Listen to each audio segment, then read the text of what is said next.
खुलुमबाय गिबियावनो गोजोन फुंबिलिनि गाहाम हामलायनायखौ बयनिसिमबो जासिहरग्रोनाय जालायबाय लोगोसे स्वरजि द क्रिएटिविटी चेनेलाव बरायनानै लाग्रोनाय जाबाय। दिनैनि माखासे गोनांथार निउस आपडेटफोरखौ नोंथांमोननि सिगाङाव फोरमायथिना होनो आवगायनाय जालायबाय। नोंथांमोनहा नायनानै जुदि मोजां मोनोब्ला लाइक खालामगोन शेयार खालामगोन होनना आसा खालामबाय। लोगोसे चेनेलाव गोदान फैदोंब्ला आरो सानफ्रामबोनि गोनांथार खौरांफोरखौ बेबायदिनो मोनबाय थानो लुबैदोंब्ला जाहाथे चेनेलखौबो साबस्क्राइब खालामनानै लायो बेखौनो गुरै खावलायबाय। थ' बिदिब्ला जोङो दिनैनि माखासे गोनांथार खौरांफोरखौ खोनासंलांदिनि।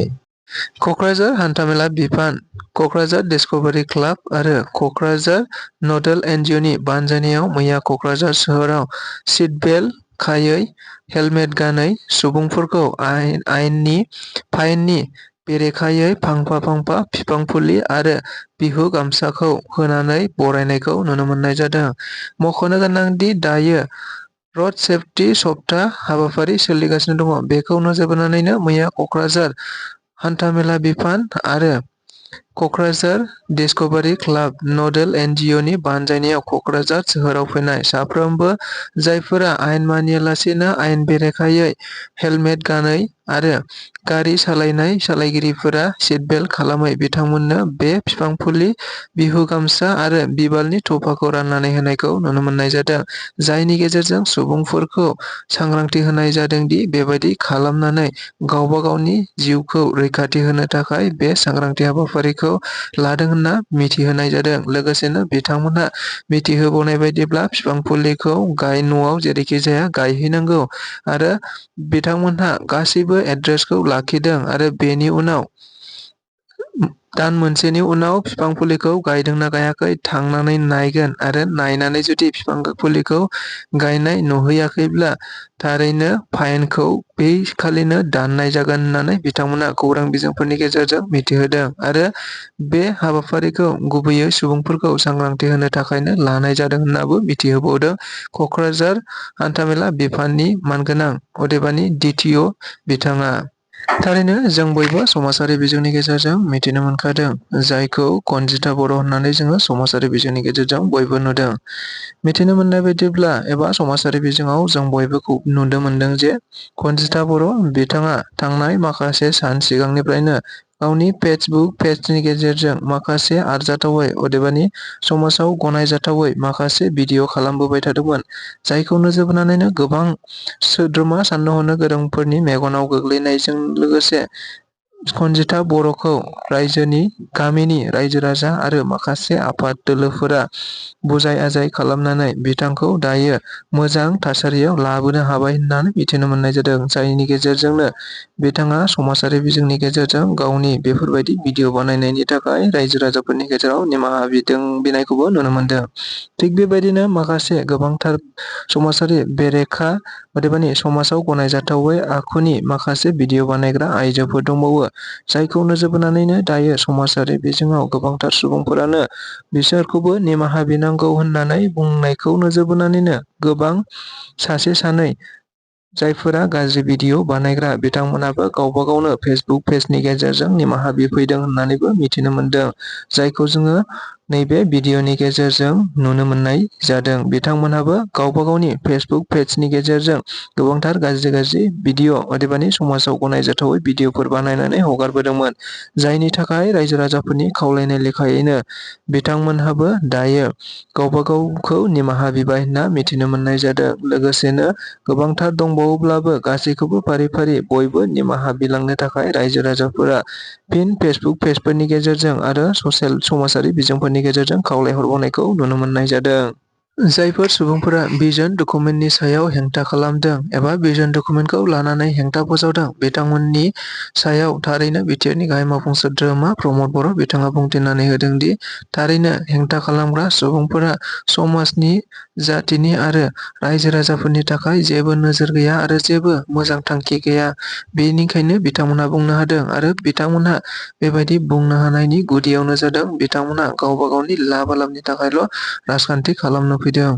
बे बाथ्राखौ बुंथिनानै होदों बिटिआरनि गाहाय मावफुं सोद्रोमा प्रमद बर'। बिथाङा मिथिनो मोननाय बायदिब्ला आरो लोगोसे बिथाङा बुंथिनानै होबावदों दि थारैनो भिजन डकुमेन्टआव बर' हारि जाथि दानाय आरो मोनफ्रोमबो फिसा फिसा हारिफोरखौ माबोरै दैदेनलांनांगौ आरो माबोरैहाय गावबागाव जातिफोरखौ जौगाहोलांनांगौ बेनि सायाव गासैबो बाथ्रा बुंजोबनाय आरो थांखि आदर्शफ्रा गासैबो दंजोबो। नाथाय बेबायदि समावनो माखासेफ्रा हेंथा खालामदों आरो जायफोरानो हेंथा खालामदों बिथांमोनहानो जाति हारि आरो समाज फोसाबनायनि मोनबो थांखि गैया एबा थांखि गैयै सुबुंफोरासो बेबायदि भिजन डकुमेन्टखौ हेंथा खालामदों होननानैबो बिथाङा गोख्रों बाथ्रा बुंथिनानै होदों।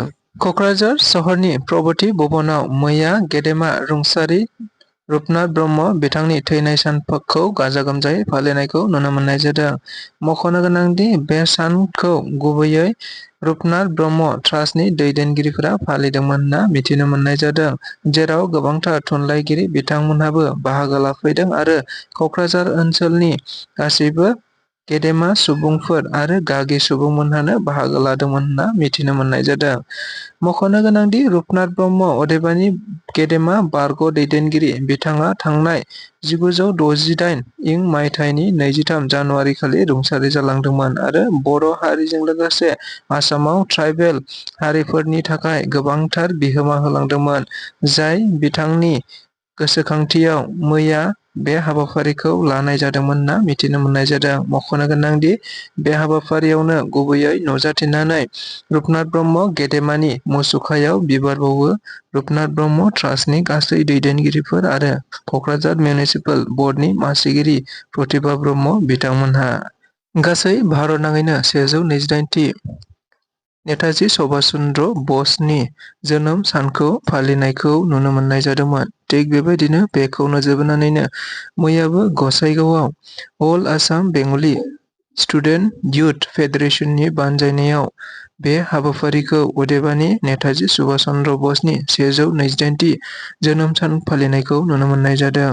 मख'नो गोनांदि बे जोनोम सान फालिनायाव नेताजी सुभाष चन्द्र बसनि मोनसे मुसुखाबो बेखेवनाय जायो होनना मिथिनो मोनबावदों। लोगोसेनो बे मुसुखाखौ बेखेवनानै होफैदोंमोन आथिखाल बिटिआरनि सासे मावफुं सोद्रोमा उइलसन हासदा बिथाङा। लोगोसेनो बे हाबाफारियाव बाहागो लाफादोंमोन इउपिपिएल राजखान्थि दोलोनिनो गाहाय नेहाथारि राजु नार्जारि, गसाइगाव मिउनिसिपेल बर्डनि सोद्रोमा अदेबानि मासिगिरि अनिन्द बसुमतारी, इउपिपिएल गसाइगाव जिल्ला कमिटिनि डक्टर रामातानु ब्रह्म बिथांमोनजों लोगोसे अल आसाम बेंगलि इयुथ स्टुडेन्टस फेडारेशननि गोबांथार दैदेनगिरि, बोसोनगिरि आरो सोद्रोमा बिथांमोनहाबो हाबाफारियाव बाहागो लानानै हाबाफारिखौ मोजांथारै जाफुंसारनायाव हेफाजाब होदों होनना मिथिनो मोनबावदों।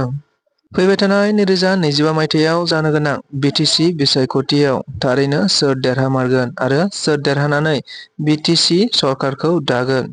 गुबुन फारसेजों 2025 मायथाइयाव हाग्रामा महिलारि BPF राजखान्थि दोलोआनो सरकाराव फैगोन। बेनि अनगायैबो आथिखालाव सरकार सामलायबाय थानाय इउपिपिएल राजखान्थि दोलोआनो फिन सरकाराव फैफिनगोननि दाबि दैखांनायखौ नुनो मोनदों। फारसेथिं नैबे बाथ्रायाबो समाजारि बिजोङाव जोबोद गोसारलांदों दि जेराव 2025 मायथाइयाव जानो गोनां BTC बिसायख'थिखौ नोजोर बोनानै हाग्रामा महिलारि बिथाङा माखासे कमिटमेन्ट होनायखौ नुनो मोननाय जादों। बेनिनो गेजेराव मोनसे जोबोद गोसारै गोसारलांनायखौ नुदों।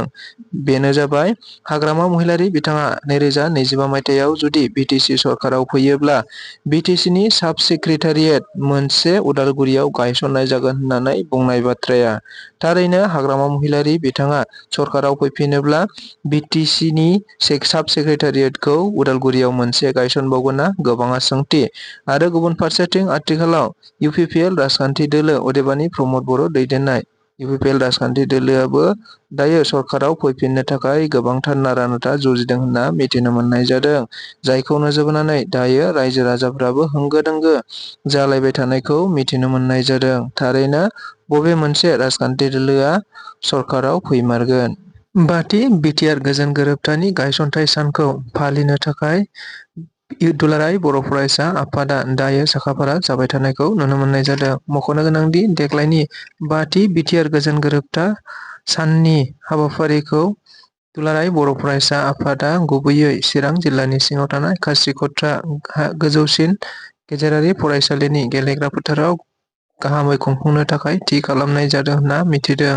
मख'नो गोनांदि बे खुंजागोन थावनिखौ मैया दुलाराय बर' फरायसा आफादनि मानगोनां आफादगिरि दिपेन बर'जों लोगोसे मोनसे हानजाया थांनानै खौरां लाहैदों होनना मिथिनो मोननाय जादों। लोगोसेनो बे हाबाफारियाव गुबैयै बिटिआर गोजोन गोरोबथायाव सागान होनाय मोनफ्रोमबो आफादनि दैदेनगिरि आरो बर' हारि माहारिखौ अदेबानि बिटिआर गोजोन गोरोबथानि दफाफोरखौ मावफुंनायाव माबायदि हेफाजाब खालामनांगौ आरो माबायदि जौगालांनांगौ बेनि सायाव गुवारै सावरायलायनाय जागोन होननाबो मिथिहोबावनायखौ नुनो मोननाय जादों।